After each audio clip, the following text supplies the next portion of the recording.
Good evening. Welcome to the workshop meeting for Pasco City Council on this evening of May 28th, 2019. We have agendas available on the corner of this desk over there if you'd like to follow along, or a more detailed council packet is available through the city's website. We also televise our meeting live on Charter Cable Channel 191 as well through the city's website and also on Facebook. And those are for review later on if you'd like to see a meeting, or either our Planning Commission meeting, and I believe we've got some other things as well programmed on our cable channel. If you have any cell phones, I'd ask you to mute those so that the meeting isn't interrupted. And if you get a chance to speak with council, if you come to the podium up here and share your name with us, we'd be thankful for our record keeping. And noting that I don't believe Mr. Martinez is going to be with us this evening, I'll ask the clerk to call the roll. Alvarado. Present. Barajas. Present. Maloney. Present. Milne. Present. Serrano. Here. Watkins. Here. 6 present, Mr. Mayor. And if you join us in the Pledge of Allegiance. I pledge allegiance to the flag of the United States of America and to the republic for which it stands, one nation, under God, indivisible, with liberty and justice for all. And we did have a little bit of minor change, just to let you know that we've, not on the agenda, but we need to do a report this evening by the Pasco Public Facilities District Board. So if your agenda doesn't show that, that's going to be the 4A item.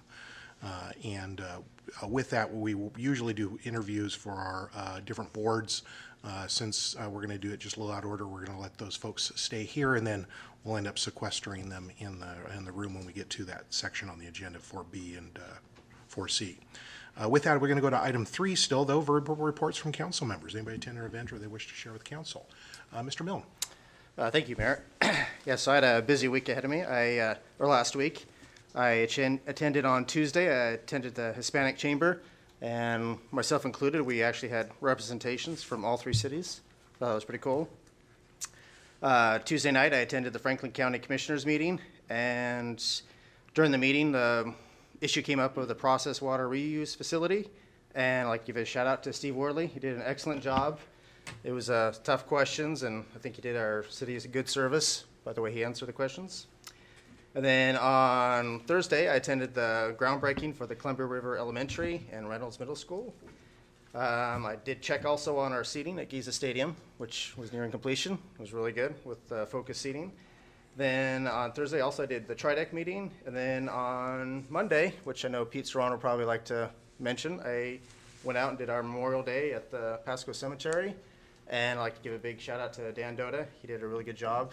And also, shout out to Pete Serrano. The speech was really good, and it was moving, and I was really impressed. It was a great time. Thank you, Mr. Milne. And Mr. Serrano. Well, I don't have much to add to that. I was in attendance. That was me. But definitely a shout out to Dan and his staff for doing a heck of a job, as well as the folks who are actually like annexed out there to the cemetery. The grounds are great. I know Dan is really proud of the improvements they've made to make it ADA compliant. Make it easier for folks who maybe have less accessibility to attend funerals for those they love who have passed. And I think, you know, it shows a lot of good thinking.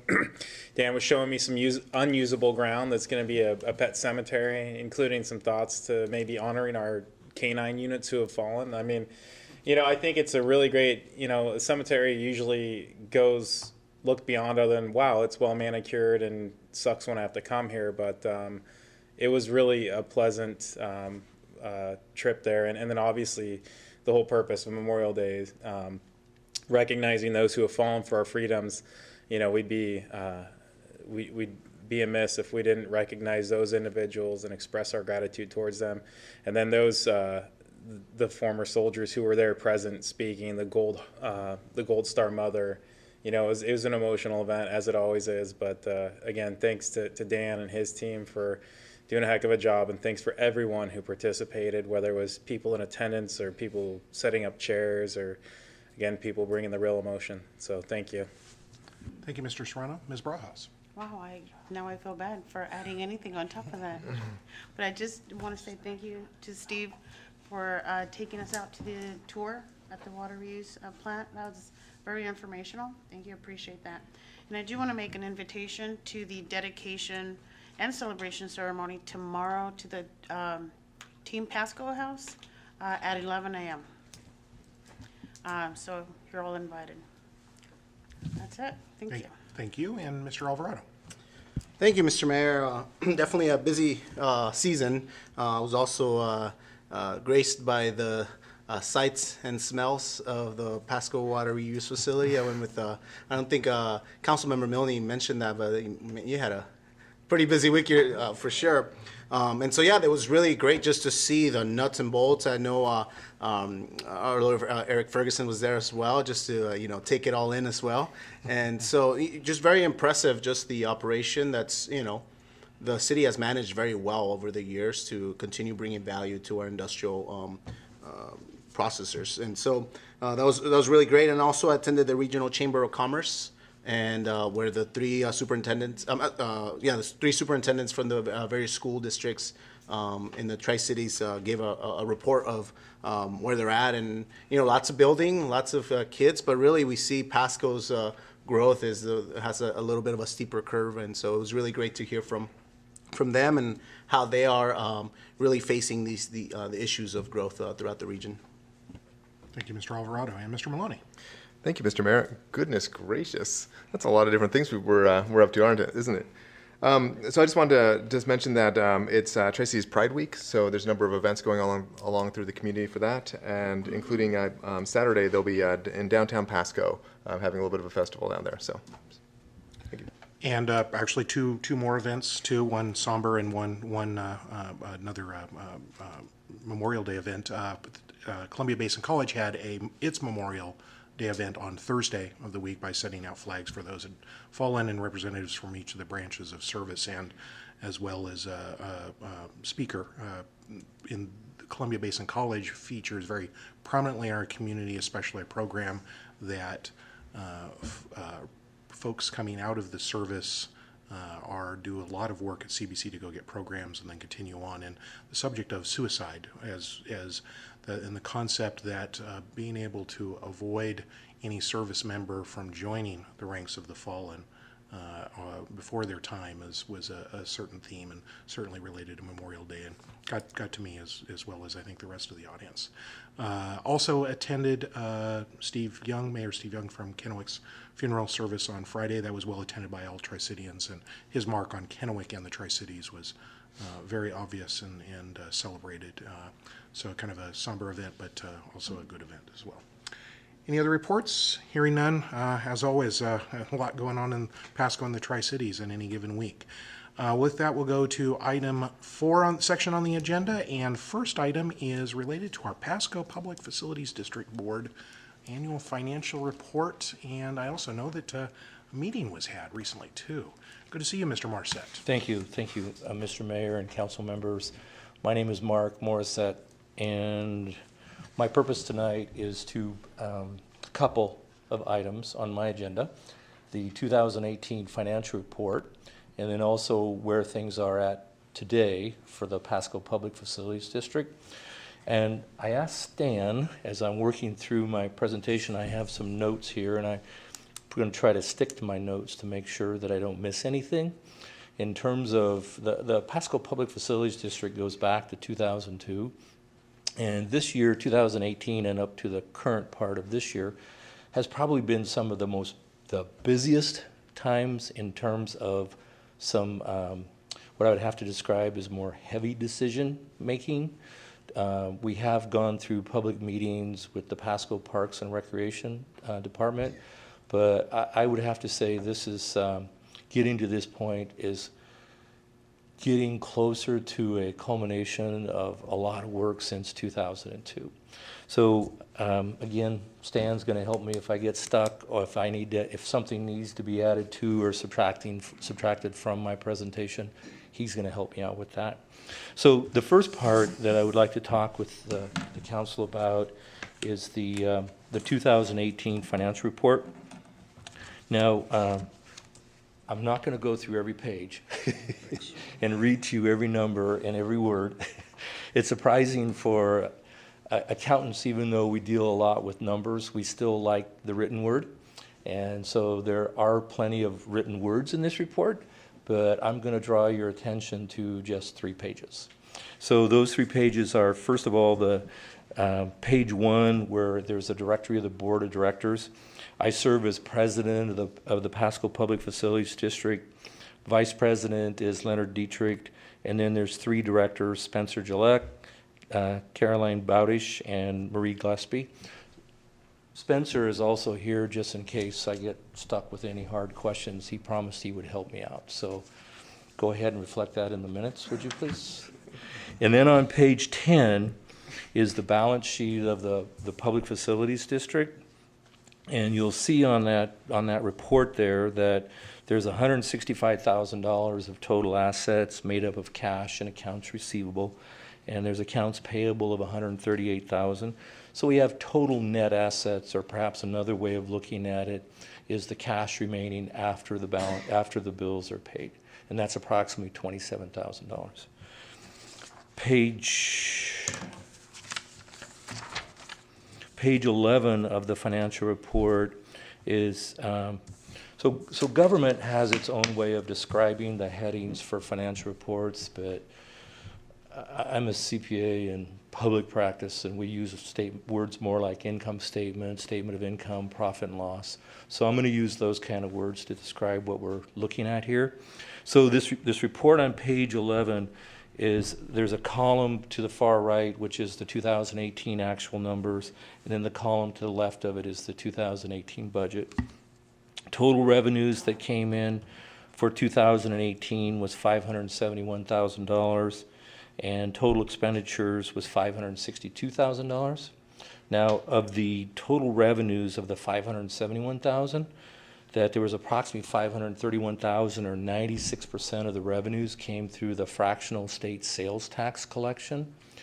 And so as the Pasco Public Facilities District, as a partner in the Three Rivers Convention Center, that money is collected and then flowed through back to the Kennewick Public Facilities District. And then that's what you see down there on that line that reads Kennewick PFD. That's the collection and the flow through back to the Kennewick group. The Pasco Public Facilities District has 2 seats on the Three Rivers Convention Center Advisory Board. And so that gives us an opportunity to attend those meetings, and that we can make any advisory input as we so feel needed as part of our involvement in that process. And with that takes care of the 2018 numbers, unless anybody has any questions about that part. Any questions on the financials? Okay. And the second part of your Good. The second presentation. part is about where we are today. And so the Public Facilities District Board obviously has been following very close the city's work with regards to working on changing the state law, which would allow public facilities districts to now, with the voters' approval, to construct and operate recreational centers. And in this particular case for Pasco, we've always talked about an aquatic center. And so now that at one of our recent board meetings, should back up here a little bit, at one of our recent board meetings, it was discussed as to what's happened, and there was a unanimous decision in the favor of, let's go ahead and do our part now. Let's go back and take a look at what needs to be done to help out with providing the information to the council. So going forward, we used to meet on a quarterly basis, but going forward, we plan to meet at least on a monthly basis so we can get to work on this thing. And there's information, I want to give you just some 4 examples of the information to be provided back to the council, such as in 2016, we had a consultant's report put together that looked at the marketing, the cost of construction, and the cost of operating a facility, such as what we're talking about again. But of course, that's several years old, and that needs to be revisited and brought current. It was also interesting to, now this may come as a surprise to you folks, but that cover letter that I signed was not exactly written entirely by me. I did get some very good help with that letter, and something that surprised me, and I did look into this on my own, was the mention of the State Department of Commerce that they're going to do their own feasibility financial study, and apparently this is something very common that happens with these public facilities districts. And even when a public facilities district first came into existence, that they studied that original project to make sure the financial feasibility when you went out to that selling of those bonds. So that report will need to be conducted. And I read the RCW, and it's interesting in the RCW that there's mention in that they will go ahead and do the work, but the Public Facilities District has to pay for it. So that's going to become part of the cost going forward for the Pasco Public Facilities District. We do ask that if, I know you guys are busy, but if there's a way that one or two of you perhaps could become the liaison people that we need to go back and forth between the council and the Public Facilities District, that would be very helpful. That goes a long ways of keeping everything moving in a direction that's consistent with what is going to be the ultimate goal. So I ask you to please consider that. And then you'll probably also, maybe you noticed on this directory of board of directors, there's a president, there's a vice president, but you'll notice there's no treasurer. And so the next item I'd like to talk about is financial assistance from the city. And I thought, well, maybe my other board members were like, you know, Mark will talk about this. So here I am. So when you think in terms of the updating of the 2016 feasibility study, the cost of what's going to be coming from the State Department of Commerce and their study, that perhaps when I went over the financial report, we had a net balance of $27,000. We don't know how much those reports were going to cost. We don't know that at this time. But I would like to bring it to your attention that in all likelihood, the Public Facilities District will probably have to come back to ask the city from the city's budget for some financial assistance. So just want to bring that to your attention. And that's the second part of my presentation and my report in terms of where we are today. Would like to thank you for your time tonight. And I actually want to read this to you, my last part, because I want to make sure that it's clear that we're the Public Facilities District, how we try to, you know, how we see ourselves in the overall operation, in the city goals. So it is our intention to provide to the council information to fully vet the project, which will put the council in an informed decision-making place. So going forward, that's really what we want to try to accomplish. With that, are there any questions or comments for me? Or Questions, comments? Yes, sir. Mr. Serrano. Thank you for the report. You're Thank welcome. you for the information. I guess, as you mentioned, to kind of bring it forward information to fully vet it, in the event that a private group now all of a sudden sees that the city's willing to put forth our effort to sponsor a bill for spending taxpayer money on this, if a private group were to come to you guys and say, hey, we want to build this, would that be some of the information you would try to both vet and then funnel to us? Or would you try and maintain within kind of that lane of just the public facilities? okay, so that's a difficult question. I'm going to be speaking more on my own than the board. Now, I got to go grab a piece of paper to show you something, so just a minute. Okay.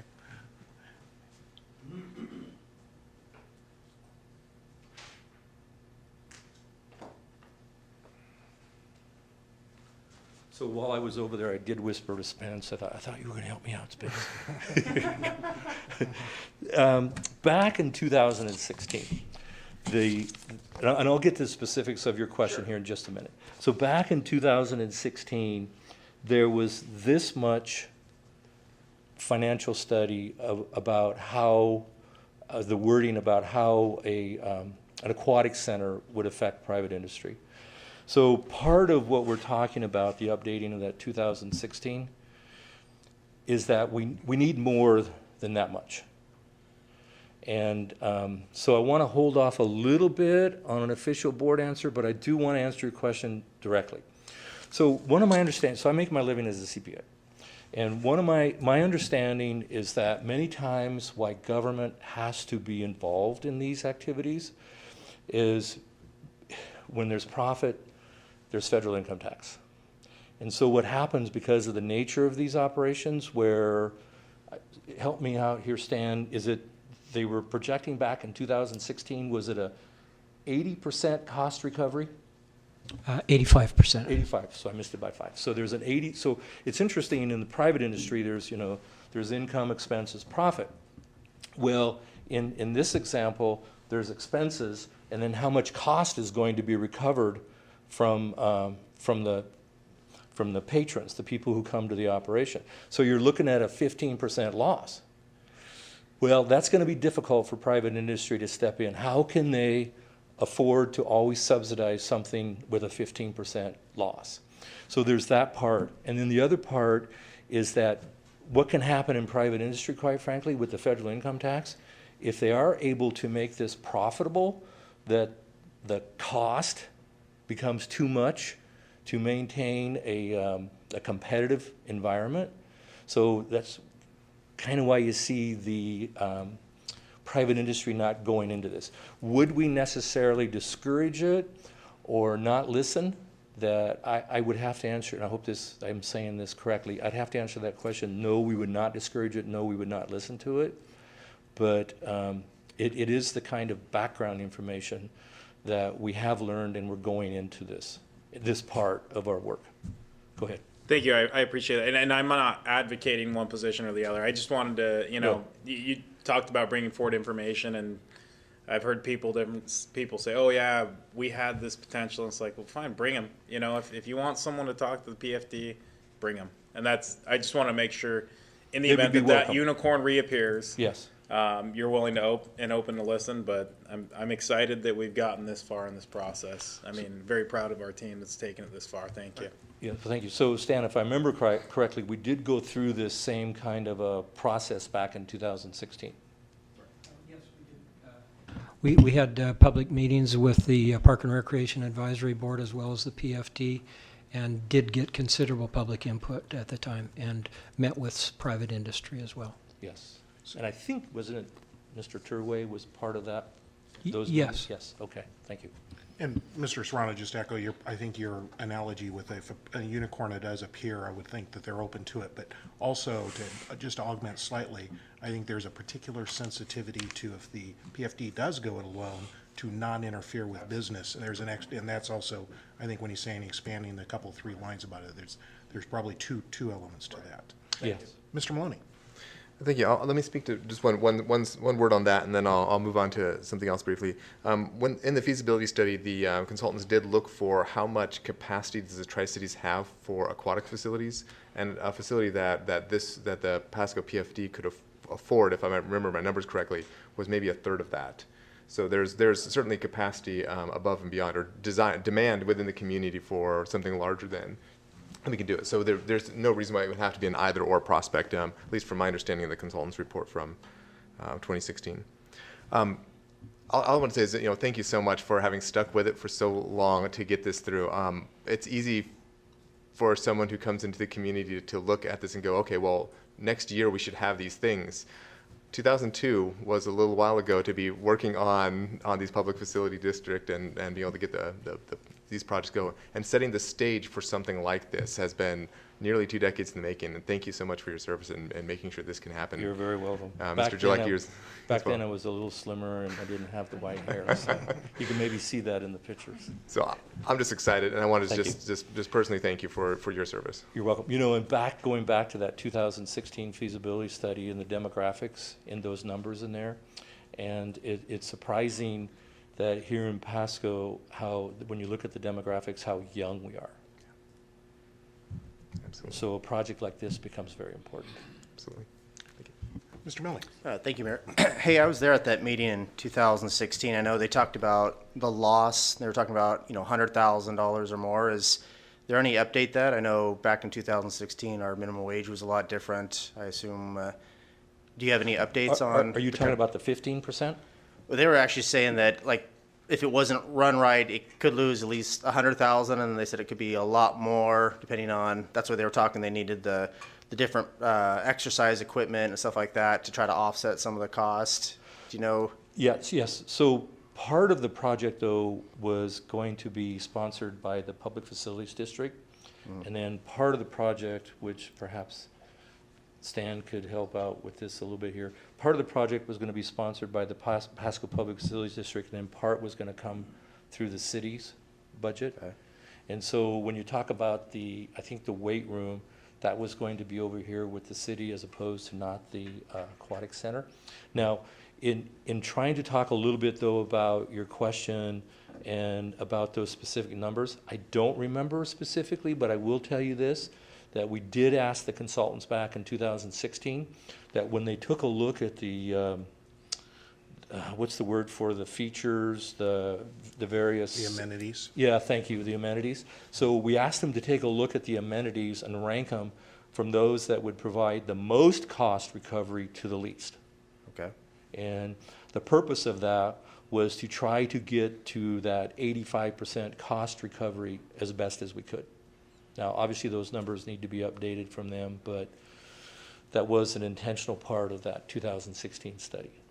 Okay. Well, I guess we'll just wait and see how it all turns out. Yeah, we are going to have to, unfortunately. Okay. When I think Thank you. what Mr. Moore said is also lining out is that the PFD that's been moving on a quarterly basis is switching to monthly mode because there is a laundry list of things and questions that they've got to do and update, so that there might be the question then brought to council. My understanding is, well, this will all turn into a fundamental question of whether or not if everything's, all the things are detailed adequately, then asking the council on whether or not something is put on the ballot for as a proposition.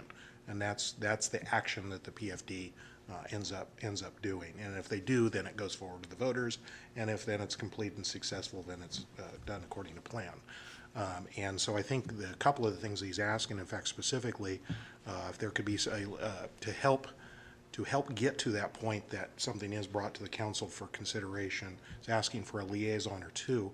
My suggestion is that we have Mr. Maloney definitely as a liaison, and I'd say there's room for a second liaison as if there's a particular council member that's interested. I would do that as needed up until the end of this year. So if council is amenable to having at least Mr. Maloney, and then if somebody else is interested. What kind of time are we talking about? Probably a monthly meeting is what we're talking about. Stan, any guesses what day of the month we're talking? Do we know that? I think our next meeting is June the 11th. Yes, the board is typically met on Tuesdays, later in the afternoon, like 4 o'clock. But I think that can certainly be renovated, depending on what the board feels and liaison members to make it so that everybody can attend. But typically it's been Tuesday. That's another scenario too, is to have a primary and then as an alternate on that. I think the point of the PFD is also to be able to take the temperature of the council as a whole when there might be on issues, because we have a little bit of a different perspective. Yeah, we don't want to be over here and you guys are over here. So it doesn't need to be answered tonight, but I'll just make the suggestion we do have at least one liaison and have room up to two.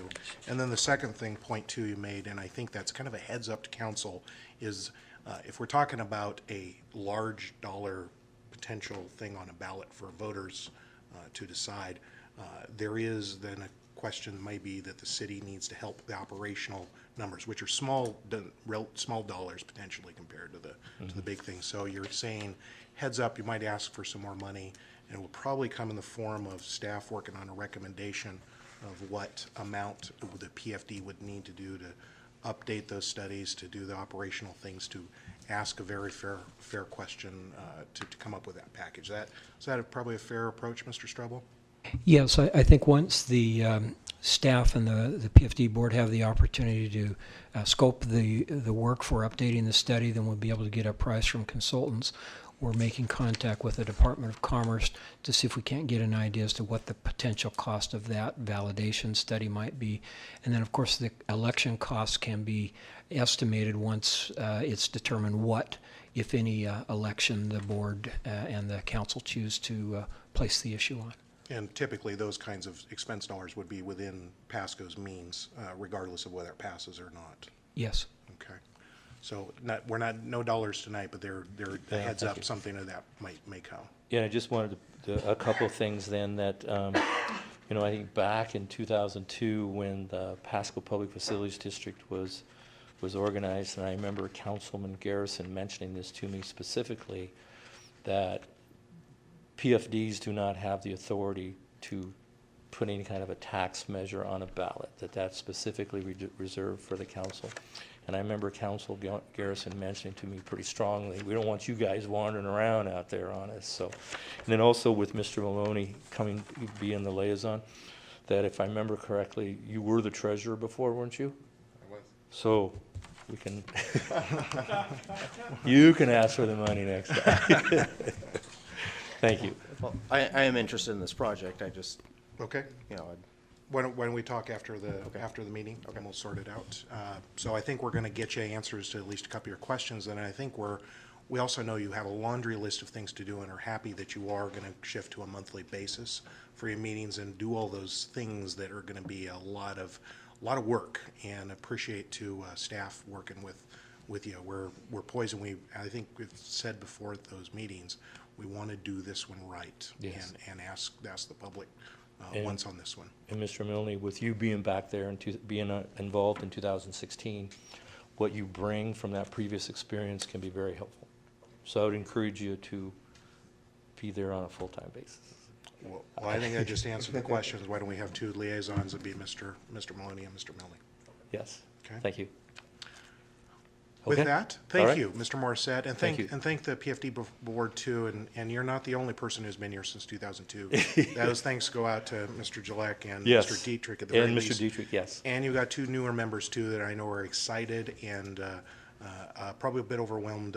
We're looking forward to putting that puzzle together so that we can say yay on to put something on a ballot.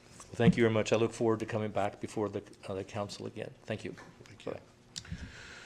Okay, with that, thanks for letting us do that on the agenda, and we do still have a very full agenda, and we usually do one batch of interviews for the evening, but we're going to try and pull off two this evening.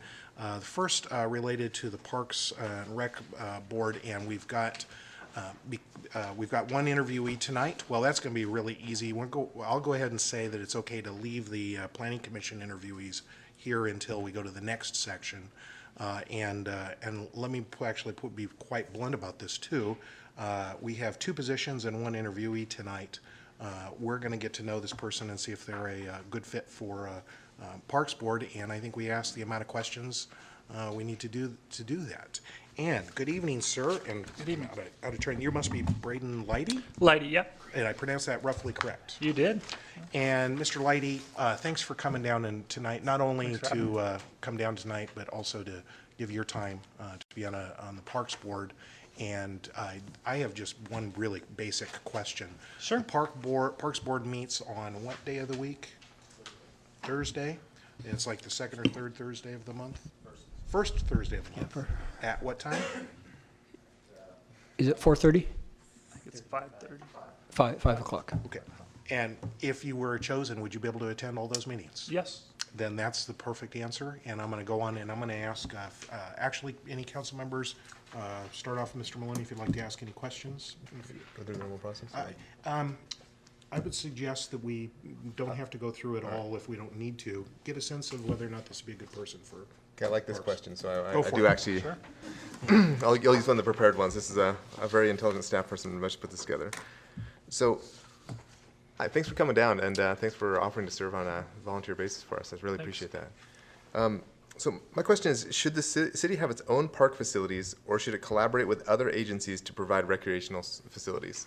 And as you can tell, it may tie in a little bit to a conversation we just had, but there's a broader community conversation. Right. No, I think that especially in today's day and age, I think we have to look at collaboration whenever it makes most sense. And tax dollars are finite, and there's a lot of people that need a lot of things. And so I think that's definitely something as a part of the commission that I would talk with the other members and be brought up to speed with what we've done so far and where we want to go forward. So I don't know if I totally answered your question there, but yes, I'd be open to collaboration. I don't think it only needs to be city. Thank you. Want to just kind of be open, a couple of more questions. Anybody have any questions that they'd like to ask? Ms. Barajas? Thank you again for participating and for applying for this. And this is just more to get to know you. Sure. Can you tell us a little bit about yourself and your life here in Pasco? Sure. I'm a teacher, actually, across the river over at Kennewick High School. My wife and I have 2 children, 7 and 9. You know, we're getting ready for the summer to start up, and we're looking for activities. And so we've been on the Parks and Recreation website signing our kids up for things. My wife's also a teacher. We've lived in Pasco, I want to say now 11 years, so we love it over here, and I just think it's a great opportunity. The parks that we have, it's a resource that we have, and I want to be a part of, you know, telling more people about them and getting people out there to use them. Any other questions? Mr. Milne? Yeah, thanks for coming down here. I guess my question would be, is there any like pressing issues that you are aware of, or things that you would like to maybe do different or change in the city of Pasco? No, not right now. I definitely would like to, as far as I bike to work sometimes through, along the Columbia River and then over the bridge, and so I would want to be more aware of the parks that we have and just kind of see what we have and if we're maintaining them the best that we can. With money being tight everywhere, like what are some small things that we can do to make them better? But yeah, just making sure basketball hoops have rims on them, have nets on them, small little things, so our youth are out there using them instead of up to other things. Okay, I appreciate that. Thank you. Mr. Serrano? Thank you, and thanks for coming down. Oh, thanks. Can you tell me about your shirt? Sure. Last year, I'm the head basketball coach at Kennewick High School. And so I want to say last year I applied for a grant through USA Basketball in Colorado Springs. And they partnered with Nike. And we were able to offer, I want to say 12 sessions to different groups throughout the Tri-Cities. And we hosted it at Kennewick High School. It was totally volunteer by my coaching staff and some of the young men that have been a part of our program. And coaches here in Pasco. It was open all the Tri-Cities, and it was just we were one of 12 places selected in the United States, so it was kind of cool. This year they kind of put a hiatus on it. It's something that we're hoping to bring back next year, but it was kind of a regional thing for people, and the kids that showed up, every time they showed up they got points, they got Nike gear that was sent to them, and just kind of a positive thing, and a ton of Gatorade, all the Gatorade you can drink, so kids loved it. Well, thank you for your commitment, and obviously you wear this on, I guess, your chest, not your sleeve. So thank you. All right, thanks. Mr. Alvarado? So I'm hearing that we can go off script on these questions. Well, in kind of the sense of to save some time since we do have a rest of a meeting, but yes. So my question is more from a programmatic perspective. Are there some services that you think the city's doing well, or perhaps there's some recreational services that you think that would like be a really good thing to have that you wish we had in Pasco? Well, I know for my young people, my kids, we were looking for activities, and we're encouraged by some of the classes that are being offered. I signed my son up for golf this summer. We're also doing a tennis camp over at Chiawana. So I know that in the Tri-Cities, you know, City of Richland's offering things, the City of Kennewick's offering things, and then there's the Skyhawk camps, and there's all sorts of activities. So I think just getting it out, word of mouth to people, all the great things that we have here and we're offering. I definitely think that it's something that I need to kind of bring back to some of my peers as far as what are some activities kids are involved in. I know my daughter's involved in a dance program through Kennewick, and so I'm not sure what kind of dance programs maybe we have here in Pasco offered at the city level, but that would just be one idea off the top of my head. Thank you. And I think your note too about Tri-Cities Function works well because myself, I'm a Kennewick High School graduate. Shh, don't tell anybody. Sure. But and great to have you. And I would just say I'd like to appoint the gentleman and intend to do that next week. And we want to thank you for coming down this evening. All right, thank you guys. Okay.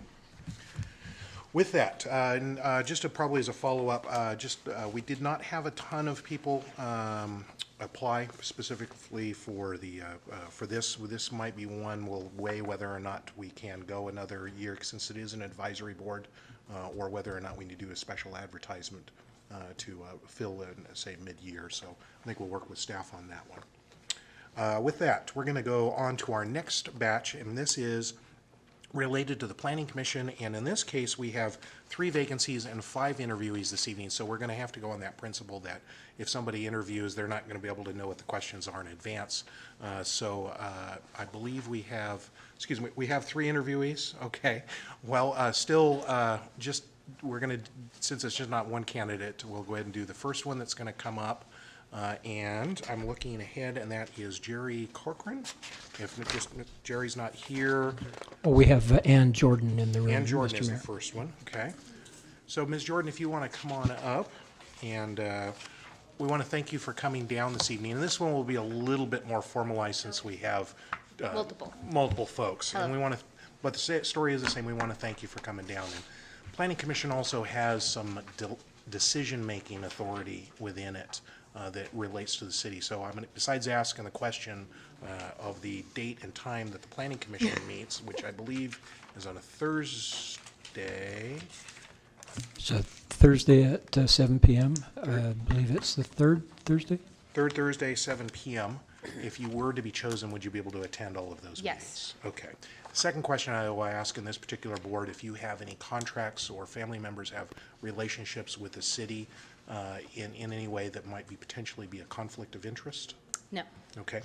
With that, you've answered my questions, and we're going to go Mr. Maloney on this one if you'd like to ask a question. Sure, thank you. Thank you. And thank you so much for coming down and volunteering. This one's is a little bit more of a more difficult one than some of the other More than a one-word answer? commissions. So so do you think that city government should adopt policies and regulations that control or restrict what people could do with their private property, and why? So I believe that in a city, there is community. And so while there's private property ownership, that you have to take into account neighbors. I actually grew up in Franklin County, where we had a different, out in the farming community. So there was more private ownership feel than there is in town. In town, it feels very much more open.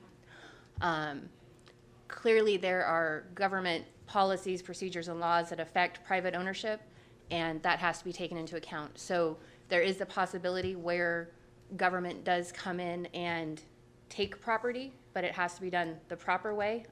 But I don't believe that's something that typically happens in the city of Pasco. I know that it used to happen, like when roads would go through, if private property had to be purchased or something. In those regards, it's a purchase, it's not necessarily a land grab. But I think that every avenue has to be taken first to respect all private property ownership. So I think the first avenue is that you own your property, and if there is a government need, then that has to be addressed in every way that doesn't infringe upon personal rights and personal property. I would not want anyone taking my personal property, and I would want to give that respect to anyone else that owned their property. But I think when you live in a community, there is community actions, there's community laws that apply, there's noise ordinances that you can't have things going on so late, and so that applies to both aspects of it, that yes, there's private ownership, but in a community where you're closely knit, you do have to take into account. Thank you. Ms. Barajas.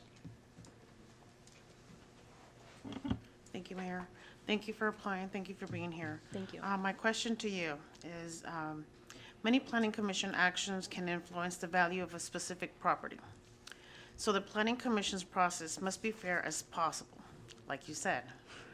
Do you have any business interest or employment relations that could cause a conflict of interest with your role as a planning commissioner? So I do not own any businesses. I have in the past. At this point, I do work for Camping World, which is a national company. They're affiliated with Camping World and Good Sam. I work as a finance manager for them. I am not affiliated in any of their decisions as to how the company moves forward or not move forward. Although I have lived in all of the Tri-Cities, my address has been Pasco most of my life, so my allegiance would be to the city of Pasco over that, and I can in no way imagine that anything would be asked of me that would not be appropriate. I hope that answers that question. Mr. Alvarado. Thank you, Mr. Mayor, and thank you for coming down and your interest in the Plan Commission. This is definitely one that is very crucial, especially at this point that our city's grown so much. Yes. So from a development perspective, what do you feel the city can do to improve the quality of life in Pasco? I think to improve the quality of life in Pasco encompasses all of Pasco. And I think that sometimes it seems from someone in it that focuses maybe more on certain areas over others. I don't know that's accurate because I'm not in the behind the scenes, but just as a resident, it seems that different parts of the city are possibly held to different standards. I would want the city residents to feel as it's one city, which I believe we've lost somewhat, that it feels like there's different breakups on that. So I think bringing unity to that, I don't know how much the planning commission part of it would be involved in that part of it, but I think going through and looking at all of the city and all of the things being held accountable throughout all of the city, so everyone has the same pride of how the city looks and what it is. And the growth has really taken off in different directions, and making sure that we're not forgetting parts of the old section and keeping everything uniform. Thank you. Mr. Milne. Thank you, Mayor. So in your opinion, and thanks for coming out here, what is one of the most critical planning issues facing our community at this time?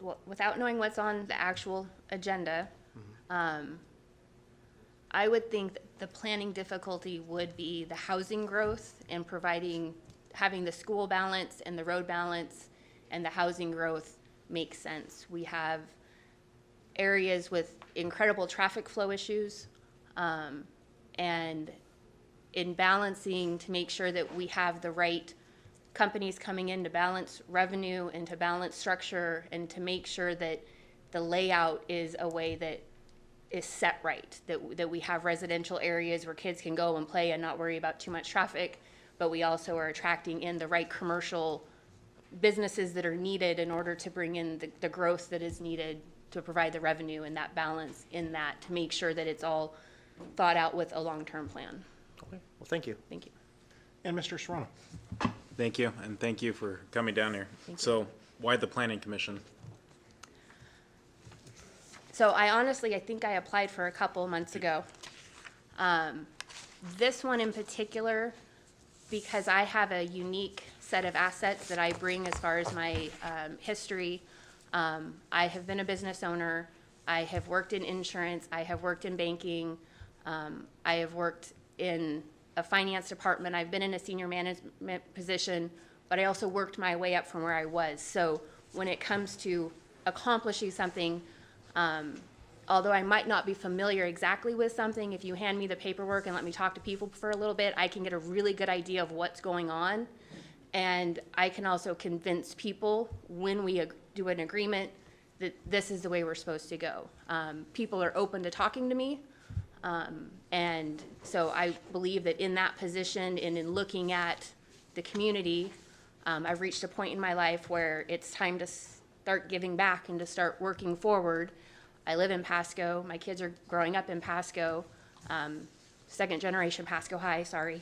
But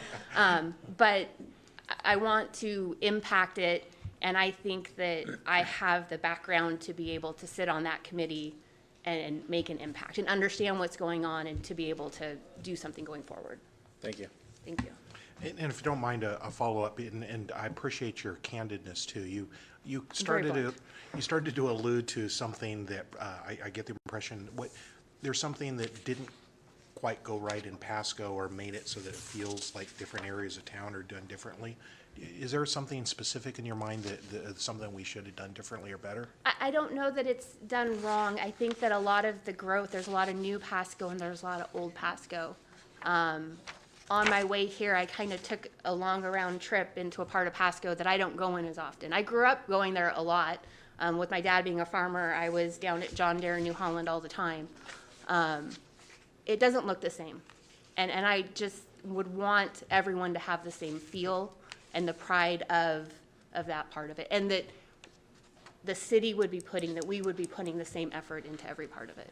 Right. I think you're asking that question and looking around is a fair thing to ask the question. I'm not sure we all have the magic answer for that, but if there's anywhere that is going to address that is, and think about that, is the Planning Commission. Well, that's good to It's hear. the right question. It to sounds ask. like I'm headed to the right place, hopefully. Yeah, and it's also entirely fine to be from Pasco or Chihuahua. My mother went to Pasco, and so it's good to graduate from any of the schools. With that, you survived the questions. We've gotten to know you a little bit better, and usually also, if there's any question for us, we usually try and give an opportunity for a person to ask if they have a question. Not required, but if you have one. So I will ask this, what would be the top 2 things you would want someone to bring to this?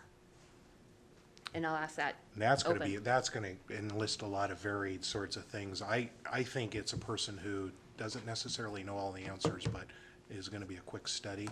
I think you're talking about getting the basics, ideas of zoning and that sort of thing, and the principles of even Steven with everybody across the city is my value. Any other thoughts, Mr. Strana?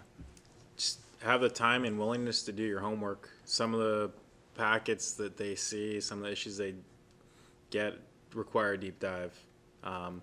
Recognize that it's not just the meeting or the packet, but there may be background research, questions of staff, to really inform your decision. Because when it comes from you to us, it's helpful to know that work's been done and feel ready to move on whatever you've decided.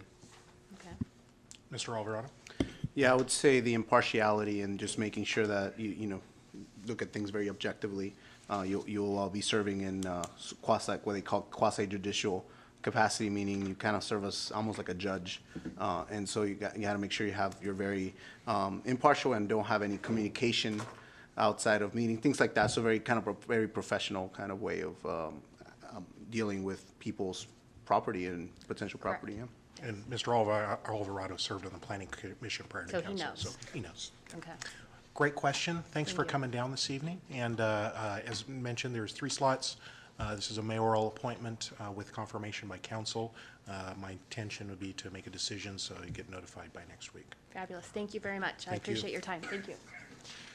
With that, we've had 1 interviewing. We've got 2 others, I believe. And if my noting's right, I'm going to guess it's going to be Alexander Kegel. No. I think Jerry Cochran. Jerry Cochran, okay. Good evening, Mr. Cochran. Thanks for coming down, and I'm trying to remember all the little details that I mentioned. We've got 3 slots, and we're interviewing folks tonight. We're going to do this one a little bit more formal than we did the last one. I ask a series of questions to get to know you. I ask a couple of questions. First being, if the meetings are on the 3rd Thursday of each month at 7 p.m., if you were chosen, would you be able to make each and every one of those meetings? Thursday's my best day. Okay, we like that answer. And then this one also has some special intricacies. Do you or any of your family members have any contracts or relations with the city that might be any potential conflict of interest? No, we do not. Okay, with that, I'll give the floor to Mr. Maloney. Great. Thank you, Mr. Mayor, and good to see you again. And too. thanks for offering to volunteer for this. You know, it's important to have an engaged citizenry and making sure the city functions well and that we have the best information we can. So my question for you is, do you think city government should adopt policies and regulations that control or restrict what people can do with their private property, and why? The great balance question. Yeah. So I think, obviously in Washington, we have the Growth Management Act. You've got to, we are bound as cities and counties by that. We've got to do within the confines of the Growth Management Act. I think it's always a challenge to find the balance between what the Constitution provides for property rights and property ownership, and it's also what we must do for the public good in the city and as we govern. And even here, we're also got Franklin City County layered on top of that. So I think you got to strike a balance. You have to find out what can we do to meet the goals of things like Pasco has the comprehensive plan. What are the goals of our comprehensive plan? How do we have to stay aligned with Washington State, Franklin County, and balance between what we allow property owners to do with their property and what we need to do to achieve all the goals we have as a city and kind of the public greater good. Excellent, thank you. Yeah. Ms. Brajas. Thank you for being here. My question to you.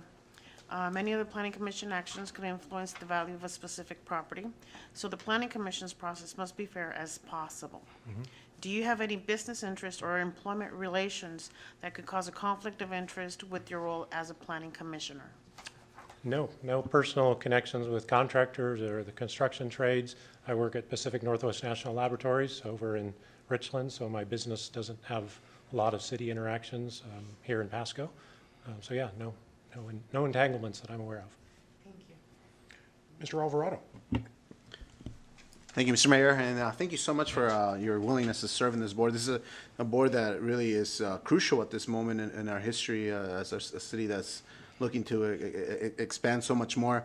So my question to you is, from a development perspective, what do you feel the city can do to improve the quality of life in Pasco? Yeah, I think, obviously there's definitely, I was just talking to a real estate person, and there's definitely a shortage. We need more affordable housing in Pasco. We have to make sure we're building the right balance of affordable, mid-income, high-end homes to meet all the folks' needs.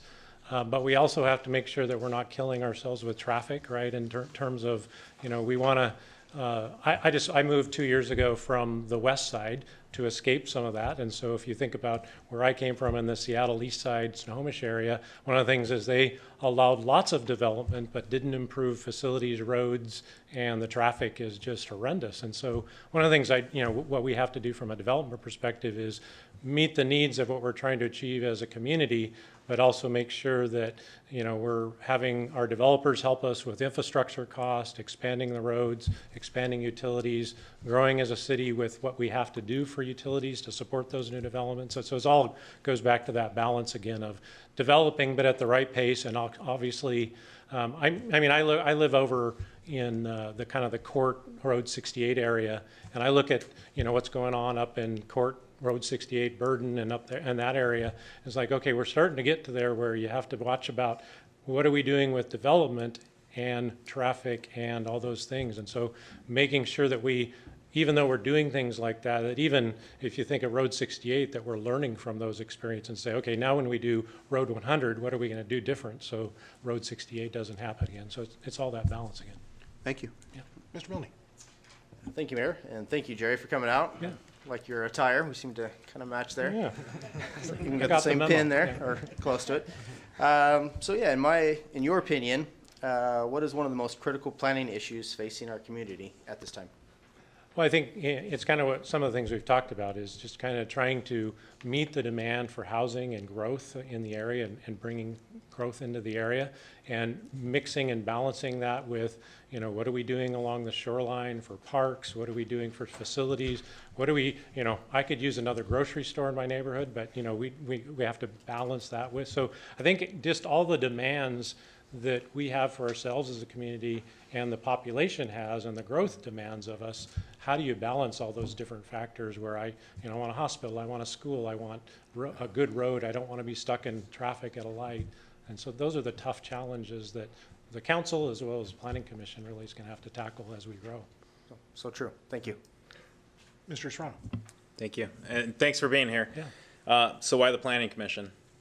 I just wanted to, actually it goes back to I'm in Leadership Tri-Cities, if you're familiar with Leadership Tri-Cities, this year, and learning so much in this last year about the Tri-Cities area, not just Pasco, but all the cities, and just wanting to be more involved in my community. And actually, I think Craig, when we were in Olympia, suggested, hey, the Planning Commission is a great place to start. And so that's why I'm here. And I think I looked up on the website and there was some positions coming open, and I thought, what a great place to start. And as I said, I'm new to the area, coming up on 2 years, and so it's a good time to get involved after getting my feet kind of on the ground here. So.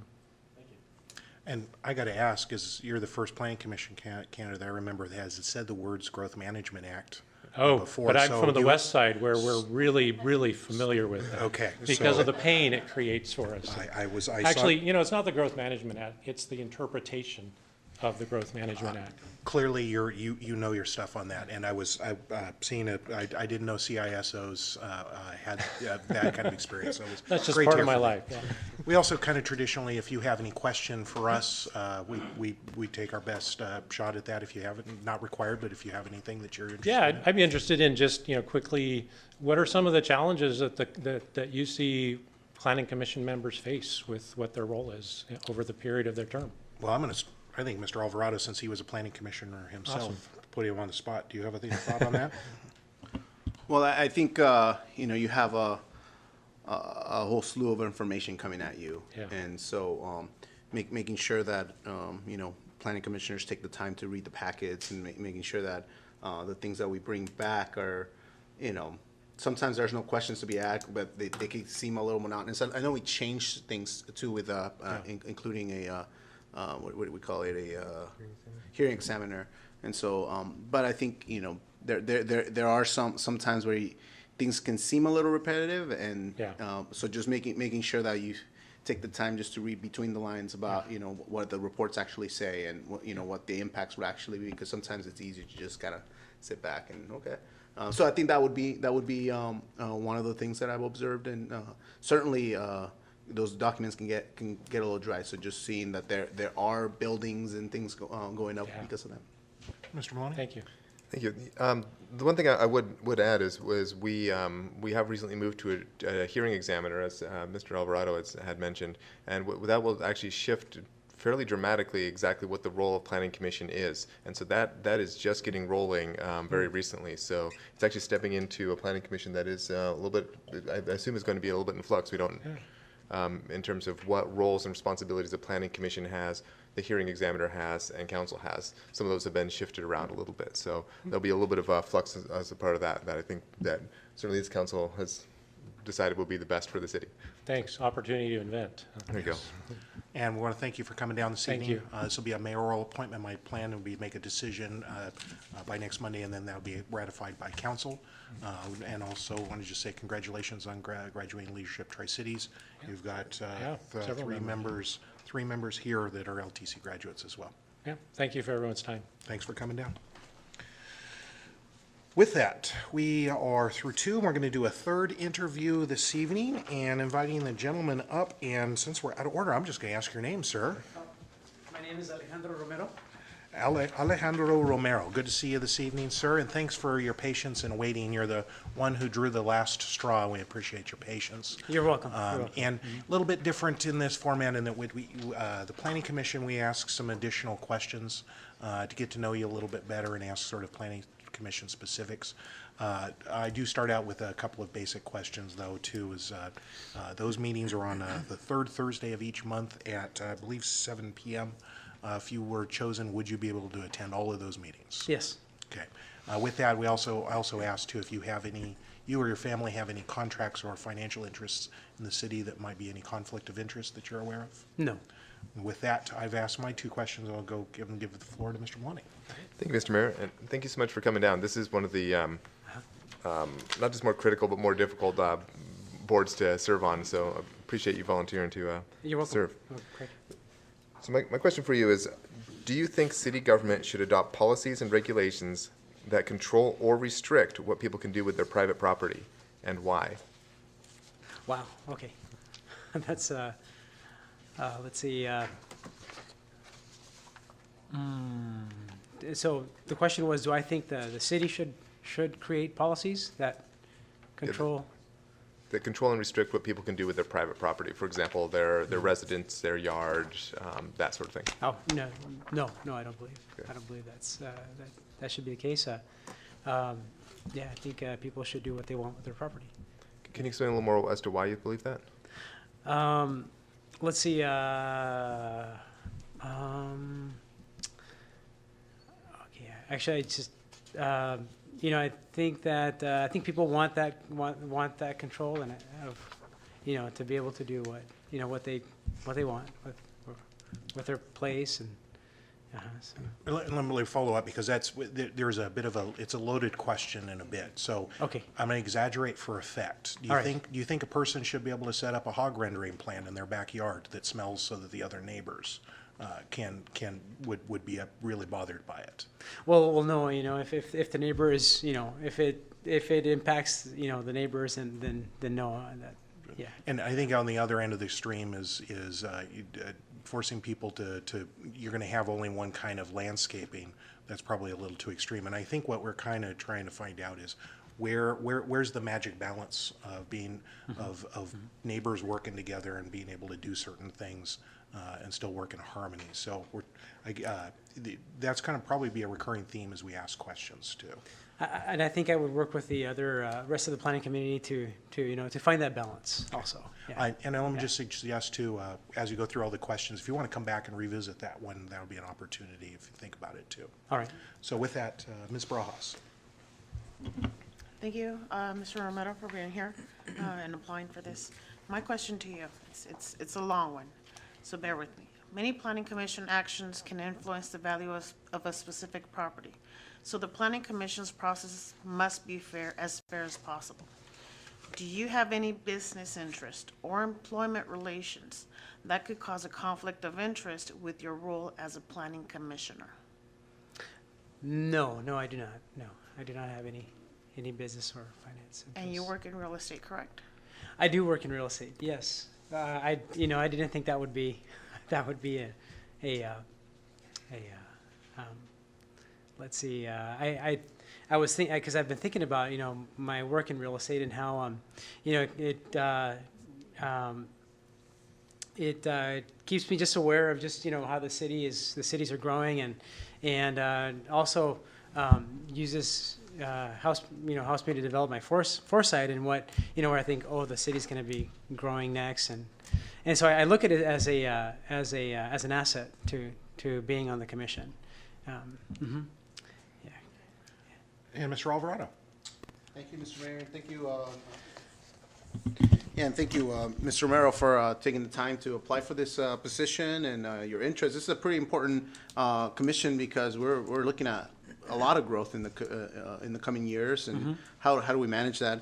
And so my question to you is, from a development perspective, what do you feel the city can do to improve the quality of life in Pasco? Let's see.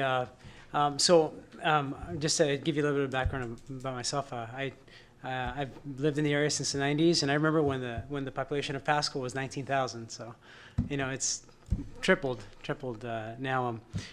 From a development perspective, let's see. I like having parks. And let's see. Let's see. I know that the traffic is a constant headache, like off of Road 68. So I'd like to work with the commission to see how we could make that better. Thank you, Mr. Milley. Thank you, Mayor. So thank you again for coming down here. You're welcome. So, what, in your opinion, is one of the most critical planning issues facing our community at this time? I think just a lot of people coming in and just how to. Yeah, I think that's just a. Let's see. I've only I mentioned being in real estate. I've only been in real estate for a couple of years, so I realized that I'm kind of a newbie, and I think I'd be willing to work with the council just to be able to not only learn, but also just give my perspective about what my own experience. And okay, thank you very much. Yeah. And Mr. Serrano. Thank you for coming down here. You're welcome. So why the Planning Commission? We had the Parks and Rec guy, come first, and that actually sounded pretty cool, because I have got a couple kids, and I like to, I'm pretty active, like to be outdoors, especially with the nice weather coming. So I thought, man, if they, they've got that other opening, it's there still too. but planning commission, I guess it's an opportunity for me also to learn and grow personally, and just kind of connect it with what I'm doing with real estate as well. So that's why it's a little bit more of a challenge, I feel. So I guess if I want to call an audible here to the extent that we can, I mean, you've expressed interest in the Parks and Rec. do you have a preference of the two? Recognizing we had one of two vacancies interview for Park and Recs tonight. Yeah, the planning commission would be my preference. Okay. Thank you. We also give an opportunity, if you have any question for us, then if you had, not required, but if you have any question for us, we do our best to answer that. Okay. Do you have a question for us or anything? Or Let's see. Is there like a strategy? Do you have like any long-term strategy right now that we're working with? And actually, on the back, we have a council goal list. That's something we do every 2 years, and that's the big picture stuff that probably we don't see in our packets on an item-by-item basis, but they're big themes of hopefully we can tackle a significant portion of those in each 2-year cycle.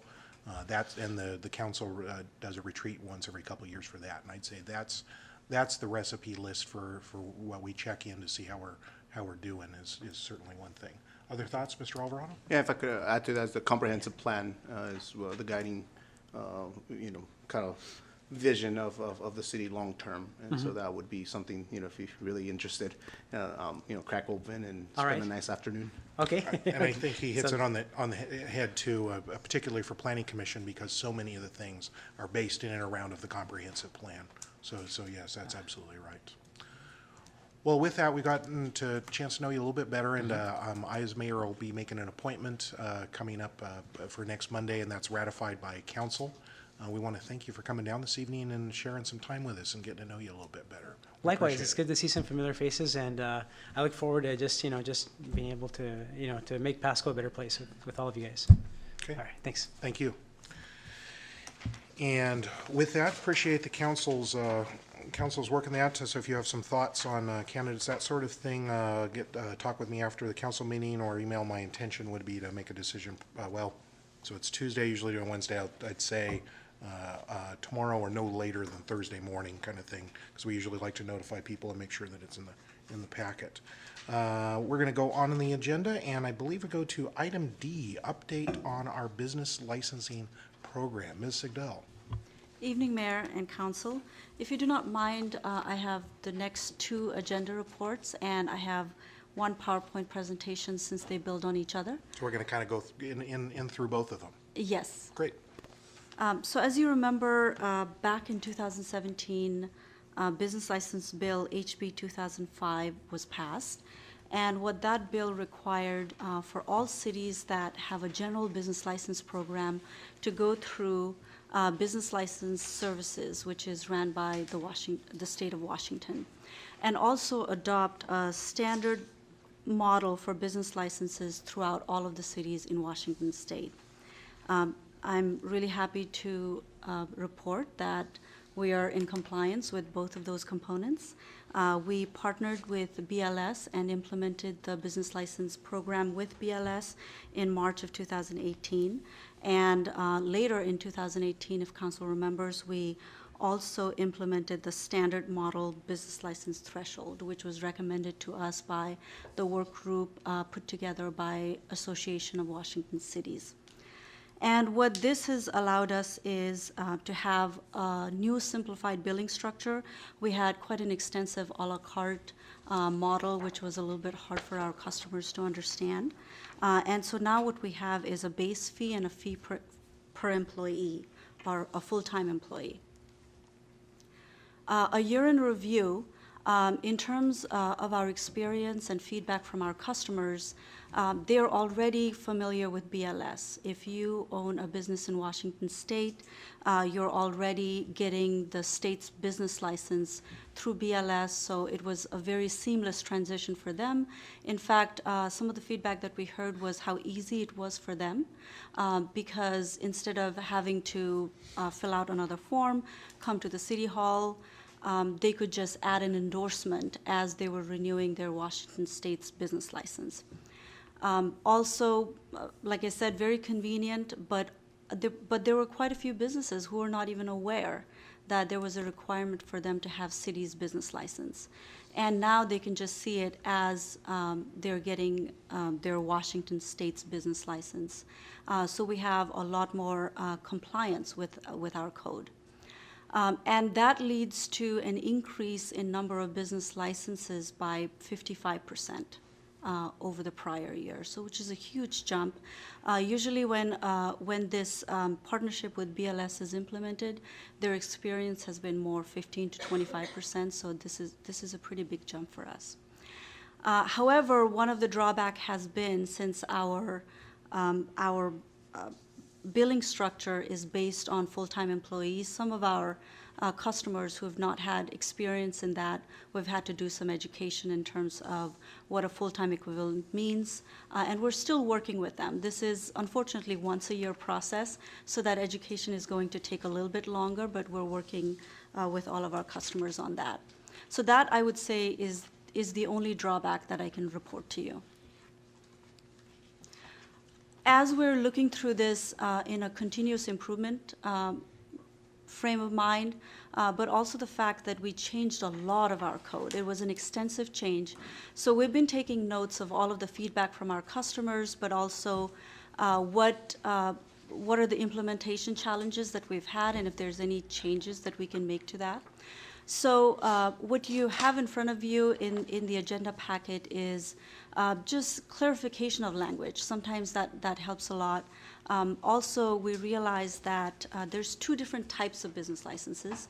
One is the general business license that is issued by BLS. The other one that we would like to call regulatory business license, which is usually a little bit more complicated, and we would like to have a different process for them, like for solicitors, drivers for hire, special occasion, things like that. We did not include any late fees for that. So to be consistent across the board, we are asking that we apply late fees for licenses. This was just an oversight on our part when we were writing the code prior year. And also cap the license fee at $5,000. So that is our recommendation. Do you have any questions on that? Questions, discussion? Mr. Serrano. So the cap for 5,000, why and how many businesses does that seem to impact? At most, I believe there's 4 or 5 businesses, and they're very close to that 5,000 range. We only have one outlier, which is a little bit higher than the 5,000. And we just think that 5,000 seems like a number that we should, and this is just a recommendation. Okay, thank you. And Mr. Alvarado. So previously, would it be that you had to fill out a very specific business license in Kennewick if you're doing business in Kennewick, and then very specific to Pasco and Richland? So now is it kind of like I'm doing business in Richland, Kennewick, Pasco? Is that how that works? That is correct. So you do business in state of Washington, so you have the state's business license. And then what you get is for each of the cities that you're in, if they have a business license program, then it shows up on the screen, and you add the endorsements for Pasco, Kennewick, Richland, if you operated in all 3 cities. One visit online rather than 3 individual visits to 3 different city halls. That is correct. That's great. Any other questions? Mr. Milne. Yeah, like, say for instance, like with L&I, if you don't have like a claim, you actually get like a lower rate. Just as throwing this out as an idea, is there ever going to be like a mechanism where if you never have the ambulance at your business? I mean, in 27 years, the ambulance has never once been in my parking lot as far as for any kind of emergency, but, you know, we're obviously paying more now because of the amount of employees we have. If I will move on to the next slide, and we can talk about that. Would that be? Yeah, okay. So, as the council will remember,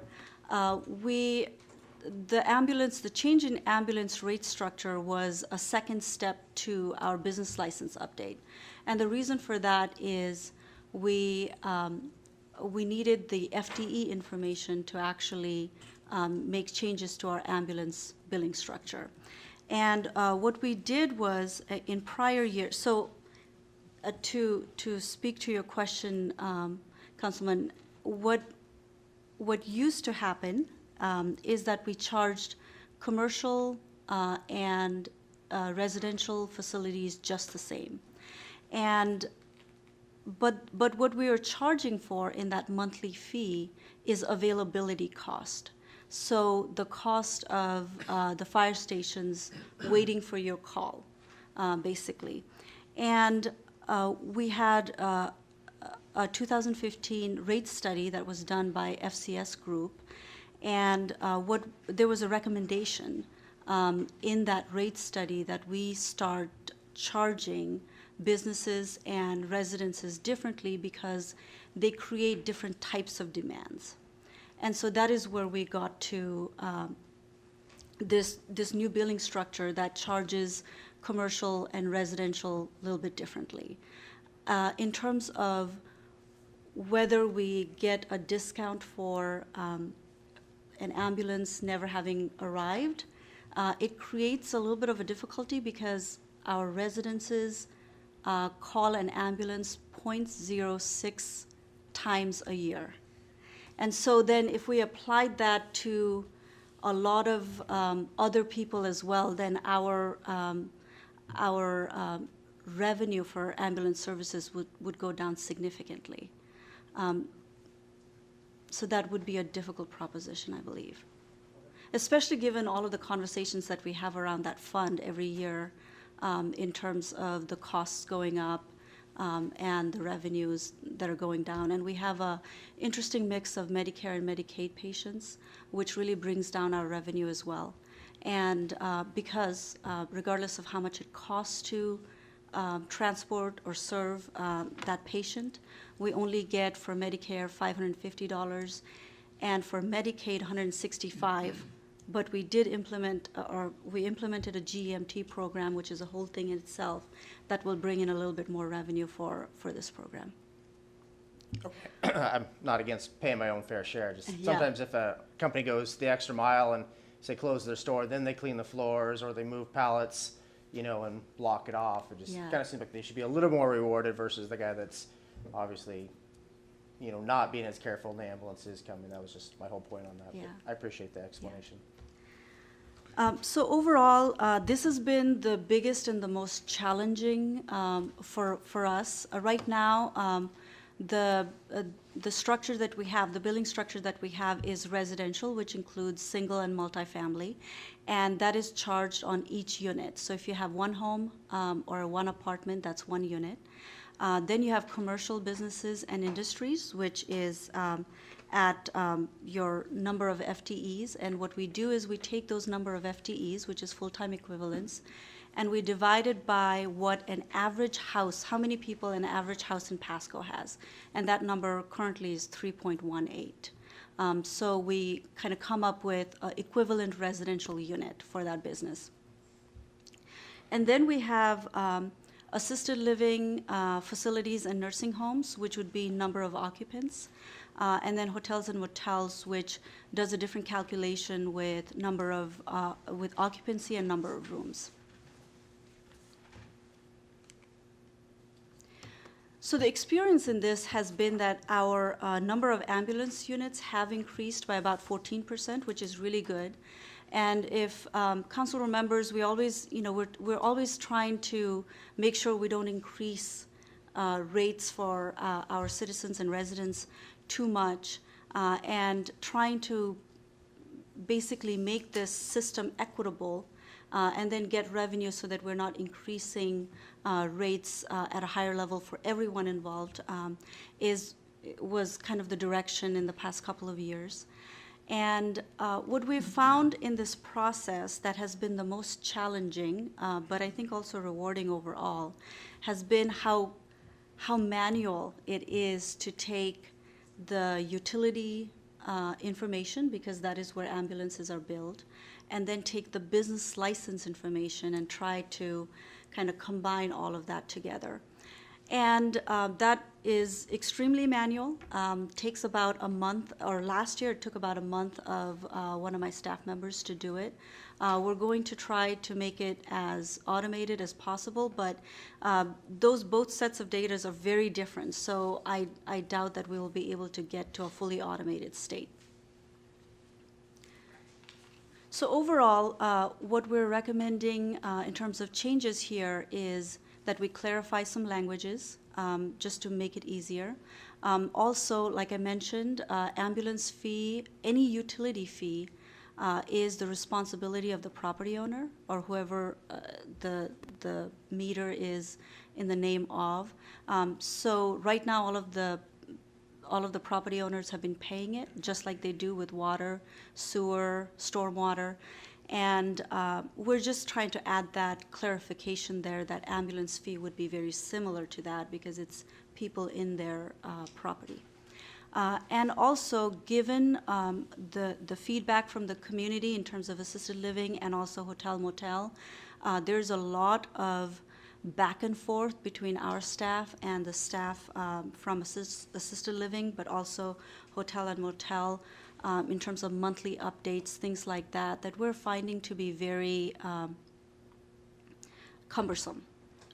And we've done some analysis. We believe that the reduction in revenue is going to be close to $30,000–$35,000 in average, but we're recommending that we combine all of them to just a commercial and industrial and charge them at the rate just like we do for that category, which is number of employees divided by an average household. And that is just to make the process more efficient. Overall, we will, this won't be the first time that you'll hear from me on this. We will keep reviewing it on a regular basis, especially given the number of people that it impacts. And we'll be listening to our customers and come back to you with recommendations if they're needed. But also with business licenses, we will keep monitoring the future legislation. There's always a lot of activity, but in the end, we never know what we're going to end with, so that will be our plan moving forward. Questions on either of these, actually? Something, Mr. Serrano. Thank you, and thank you for the presentation. Can you walk me to, because I've heard a handful of things from various hotels and motels feeling like they're carrying the brunt of some of these fees. So as it currently sits, they're paying $150 per potential occupancy head, is that correct? It's $150 per, and on a rate of occupancy, is that what I'm understanding in the current code? I have not done the calculation that way, but I can verify that number. But it's based on occupancy, right? It is based on occupancy. Okay. And then the shift that we're looking for to the future is based on employee ratio, correct? That is correct. Okay. So if they're a larger employer than a grocery store or gas station or whatever, they would pay more than that, but it'd be based on their full-time FTE equivalents rather than their occupancy space, correct? That is correct. Okay. That certainly sounds like it's much fair. I don't know what the business community sense is, but again, from the complaints that I was hearing, it sounds like that certainly walks it back to more of the fair pro rata share. It was a significant change for them. Okay. Thank you very much, and thank you for taking the time to look into that. Of course. Mr. Maloney? Thank you, Mr. Mayor. Thank you, Ms. Sigdell, for the presentation. So the ambulance fund, I know, is one of our more challenging funds in general. And my recollection is that our projections in the last budget cycle were, I won't say dire, they're better than they've been in the past, but certainly it's not a stable fund. So an estimated $35,000 annually of reduction in that, it's going to accelerate our need to make a decision on how to address this fund. I do not believe so, and the reason we say that is there are certain pieces of information that are coming out, especially with GMT, that we are doing our analysis, and the numbers are coming out much more favorable than what we had anticipated. But also, what we anticipate in that FTE category, because that also drives the revenue, we will be doing better than we have in the past. So on a balance, not just this isolated piece we're discussing today, but on balance, you think this will be this is not going to be a net massive impact to the fund? No. Okay. Will we be talking about that when we towards the end of this year, as we look to any budget updates we may be doing for next year? Yes. Excellent. Thank you. Mr. Alvarado, or yes, sir. Thank you, Mr. Mayor. I guess just a clarifying question.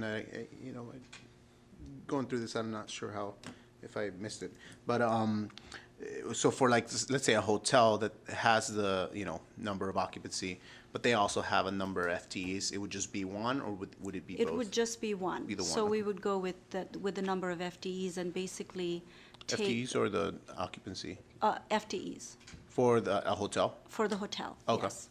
So it'd be based on the full-time employee or full, I guess I'm confused as to which, it's whichever is higher? No, we would basically just look at their number of FTEs, and that would be it. We would not do any hybrids. Okay. Just curious. I would say, really, I guess the way that you approach the challenge of going from a manual to a, more processed way of doing things, and how you saw it as a positive challenge. I know we have the right person in the right seat, because that's a big task to look at the whole city, and and that you're excited about that. It's really encouraging. Thank you.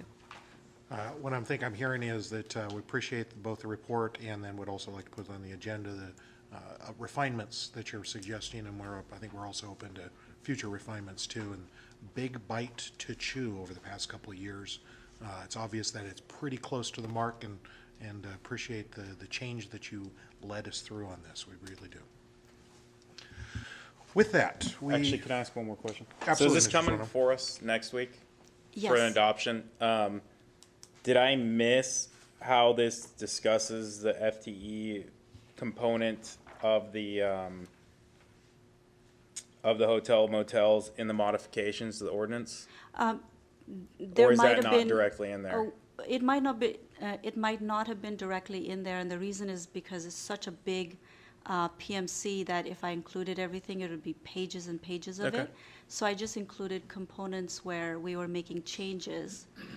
So I can include that portion where you'll see the actual calculation that currently the commercial and industrials get. No, I don't need to see the calculation. I just wanted to make sure that if this was coming before us, if there was something that I missed, that I had read it, I got to do my job if I'm asking people to do their jobs. And anyway, all right, I'm good. Thanks. Okay. Mr. Zabel? I will just note that, Director Sigdal and I had met with the hoteliers, and she has continued to work with them, and I think what's being proposed here is a very fair piece. Now, it'll be effective when your ordinance is effective, so they'll be under the old system since we've adopted those rates. And we've actually held in abeyance some of the larger bills while we kind of sorted this out. So I think it's a good, fair settlement, similar with assisted care facilities. Director Sigdal's met with them. They understand the issue and are viewing this change favorably. And For them, it actually means a little bit more money. Yeah. And two, it was also asked the changing dynamics of this particular fund, which I'm sure we'll be readdressing this year. This is relatively small potatoes in the scheme of things that are to come. It is, and as the director said, the GEMT, when we went into this last 2-year cycle, we budgeted those fairly conservatively, and we're happy to say we're positively surprised. So I think when we talk this fall, what we were talking about last fall and some of the numbers you might have seen, you'll feel a lot better about in October when we have the discussion. Appreciate that. With that, then, put that on the council agenda for adoption. Once again, thank you, and we'll look forward to that next week. Next item, and I tried to put this one as a more housekeeping item, although it got it totally wrong, but is this more of a housekeeping item? This is our annual SROs, Deputy Chief? It is. Thank you, Mayor, council members. This comes to you every year about this time when the school districts wants to enter into the summer SRO program for their summer school. The existing interagency agreement that we have comes to an end at the end of the school year, and this continues with just 2 officers in the 2 high schools for the short few weeks through the summer while they have the summer school. So this comes to you every year, and this is generally the same agreement that you've seen before. Any questions that are okay to put that on the council for agenda for consideration on the agenda? Thank you. Thank you. And we're going to go to section 5 on the agenda, miscellaneous discussion, starting Mr. Zabel. Any other thoughts? Actually, just a couple things that kind of, I shouldn't say kind of, they relate to your transparency goal. And so John Funfar has been working very diligently. He's managed to enter into agreement with Cherry Creek Media, which is Kona 610, Mix 105, and 92.5 FM. And it's going to provide a 60-second audio version of the Pulse every other week, and in English, and on the Cherry FM, the 92.5 in Spanish as well. So, and then Pasco City Television, just I don't know if this is anything. I mean, I think it's our local, but PSC-TV started regularly updating our city council meetings to YouTube, which has an automatic system that places English captions that can be translated to, I think, 24 different languages or 37 different languages through Google Translate. So I think those are two exciting things that will help all of our community access our meetings. So, and hear another avenue where they can hear what's going on. And Mr. Funfar demonstrated before a council meeting the other night, and I imagine if you're interested, you could show on a monitor after a council meeting. It's pretty odd to see you translate it to a foreign language on the fly. Any other thoughts, Mr. Zabel? Well, now I have to go look. But There you go. We can That's all I talk. had. We can talk to John after the meeting. Okay. Any council discussion, miscellaneous? Hearing none, do we have need for an executive session? Not this evening. Then with that, we go to item 7. We're adjourned. Thank you all for coming.